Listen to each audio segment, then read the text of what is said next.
If you're like me, you've probably got quite a few big numbers documents on your iPad and iPhone. Especially if you've got lots and lots of tabs, it can get quite tricky to find what you want at a glance. And for a long time, I've wished we could colour coordinate them. Well, we actually can now. So all we need to do is tap on the tab that you want to change, and then press the Format brush, that's the little paintbrush icon on the top toolbar. From here, go onto the Sheet Options menu, and then you can choose a tab colour, just like picking any other colour in Numbers. You can select the exact colour you want, and when you're actively on the tab, the whole thing will light up that colour. When you jump to a different tab, it gets like a little underlined effect in that colour, so again you can quickly see which one the red is for urgent attention or which one the green is for the next thing you need to look at.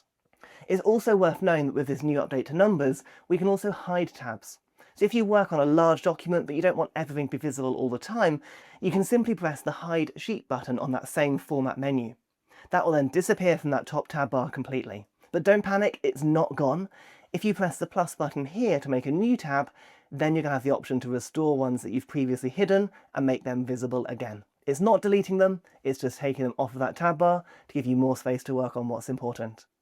And if you learned something new here, please do subscribe and then check out this quick tip next.